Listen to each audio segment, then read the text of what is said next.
Hai, selamat datang ke channel Cikgu. Selepas menonton dan belajar, jangan lupa untuk like dan subscribe channel Cikgu ya.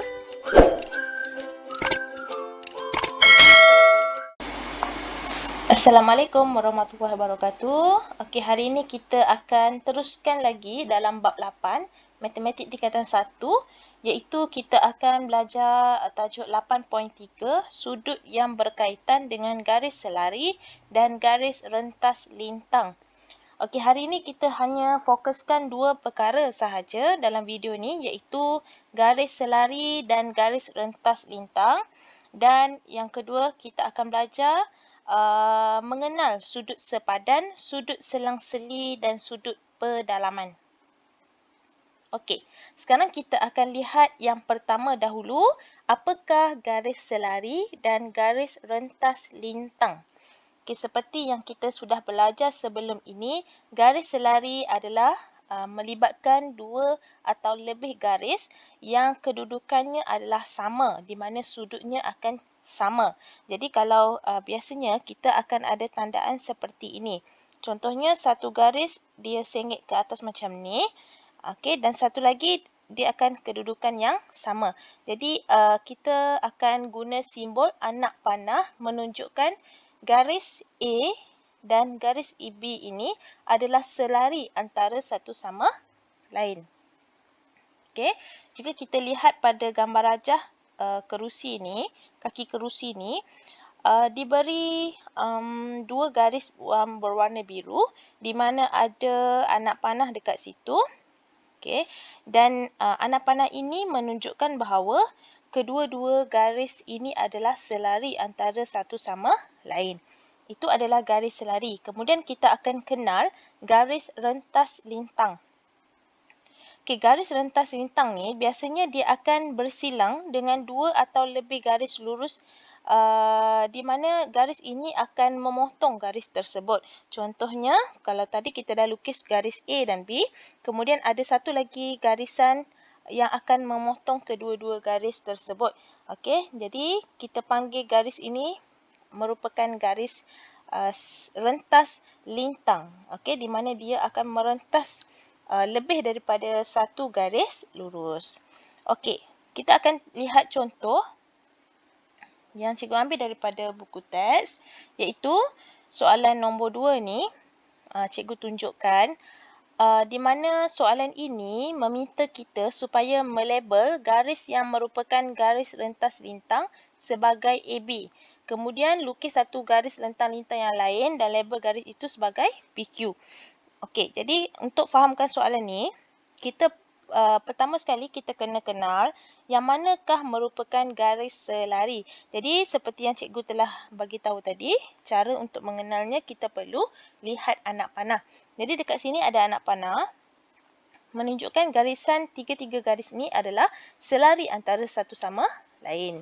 Okey, jadi soalan minta kita untuk garis rentas lintang itu kita label sebagai AB. Jadi garisan yang satu lagi yang melintang ni kita namakan dia sebagai garisan AB. Iaitu AB ni adalah garis rentas lintang yang memotong tiga garis lurus. Okey, kita lihat soalan B pula. Okey, jika kita perhatikan, yang anak panah ini merupakan garis selari. Kemudian yang rentas lintang, garis rentas lintang ini adalah yang ini, iaitu A dan B. Di mana dia telah memotong dua garis lurus. Okey, ada titik kat sini yang memotong. Okey, dan satu lagi garisan itu bukan garis rentas lintang. Kenapa?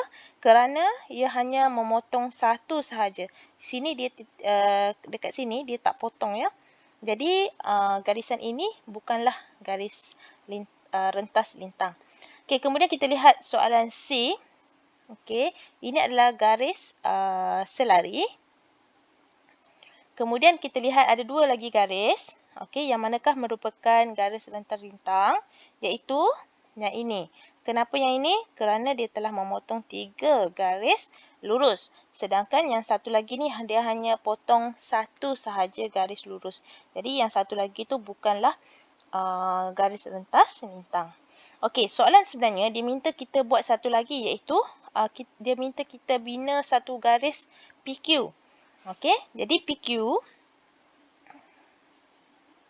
untuk lukis dia, kita akan buat tak kisah, tak semestinya sama macam AB, boleh jadi sengit macam ni, asalkan dia memotong ketiga-tiga garis tersebut. Okey, cikgu tunjukkan satu sahaja. Okey, sekarang kita lihat soalan nombor 3. Soalan meminta kita untuk tentukan sama ada garis yang dilabel PQ ialah garis rentas lintang atau bukan. Berikan justifikasi anda. Okey, jadi kita lihat PQ ini dia telah memotong dua garis lurus. Jadi PQ ialah garis rentas lintang. Okey, soalan B pula. Garisan PQ ini telah memotong dua garis yang lain. Okey, jadi kat sini ada dua titik yang telah direntas. Maka PQ adalah garis rentas lintang. Okey, soalan C pula.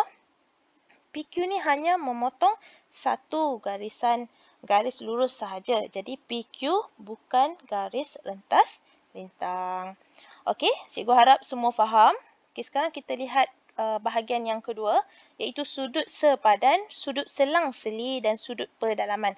Okey, untuk bahagian B ni, cikgu nak ingatkan perkara ini, 3 perkara yang akan kita belajar ini dalam bahagian sudut sepadan, sudut selang-seli dan sudut pedalaman ni sangat penting dan murid perlu ingat sampai bila-bila kerana ia merupakan konsep asas yang digunakan untuk menyelesaikan banyak soalan yang berkaitan dengan sudut. Okey, so kita lihat satu persatu. Yang pertama adalah sudut sepadan. Okey, sudut sepadan adalah sama. Jadi kalau kita lihat dekat sini, okey, kita kenal maka dekat sini ada dua garis lurus. Ini adalah garis lurus. Okey. Dan selari antara satu sama lain. Kemudian ada sudut A dan B. Okey. A dan B ini mempunyai nilai yang sama banyak. Nampak tak? Sama dengan dekat sini ni. Sama dengan ni menunjukkan sudut A sama dengan sudut B. Contohnya sudut A adalah 15 darjah. Maka sudut B automatik akan jadi 15 darjah. Okey, macam mana kita nak ingat? Macam mana kita nak ingat konsep ni? Iaitu jika diberi dua garis lurus, okey,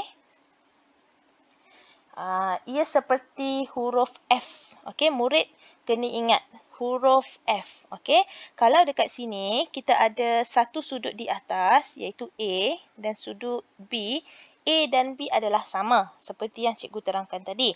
Dan kalau ada sudut yang di bawah ni pula, sudut C dan sudut D, yang ini sudut C sama dengan sudut D.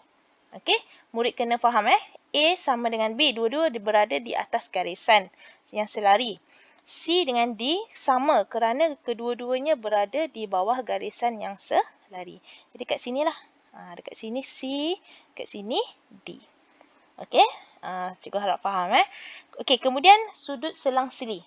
Kalau tadi sudut sepadan, sekarang kita akan belajar tentang sudut selang-seli. Kalau tadi huruf F, sekarang kita kena ingat huruf Z.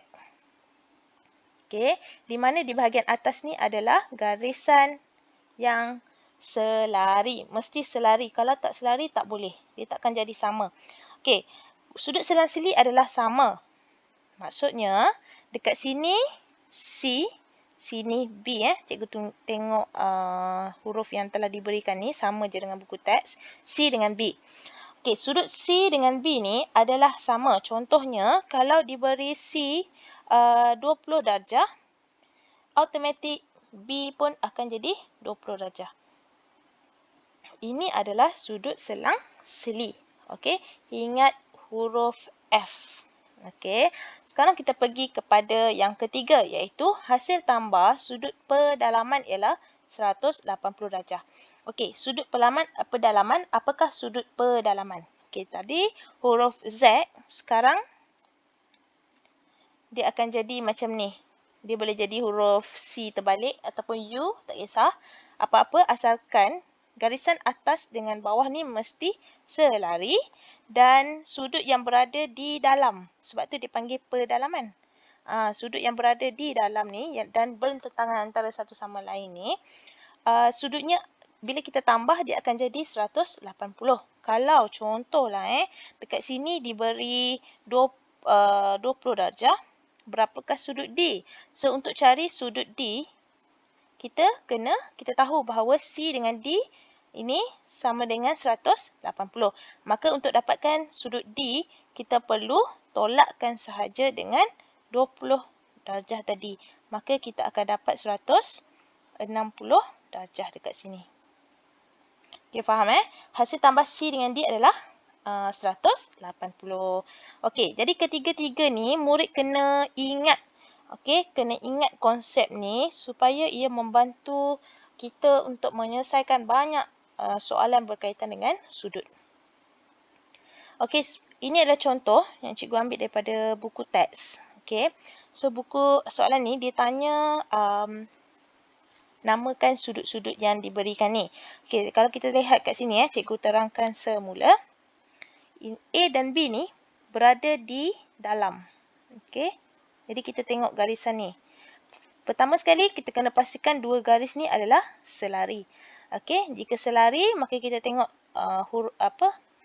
bentuk dia menyerupai U yang terbalik.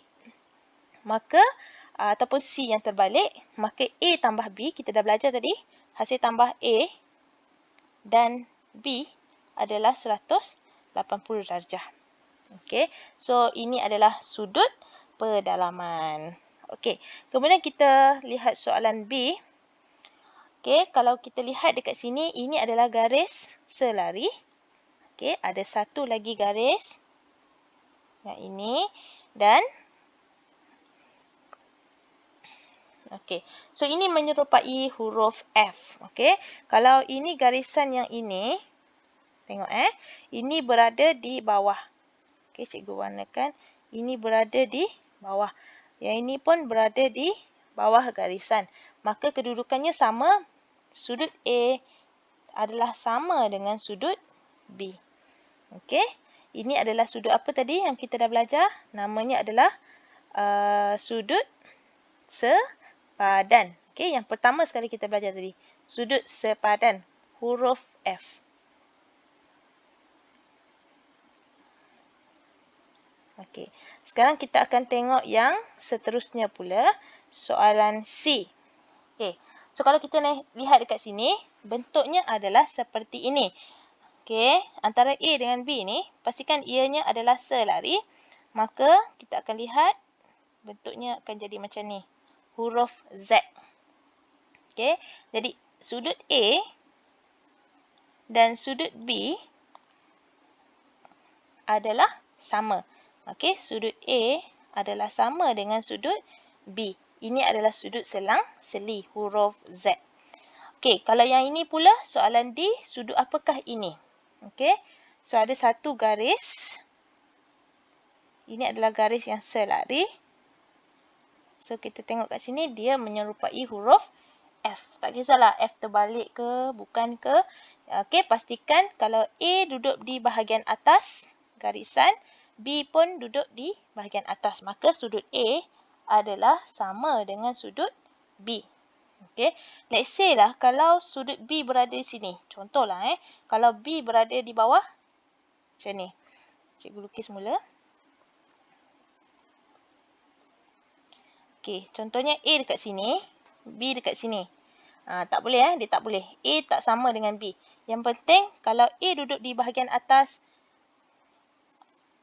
mesti sama dengan huruf sudut yang ini, yang baru ni, iaitu C. So, A sama dengan C. Yang B sama dengan, kalau yang B ni sama dengan kat sini, D. Okey, kalau atas sama dengan atas, bawah sama dengan bawah. Okey, jadi ini saja yang cikgu nak ajar untuk kali ini.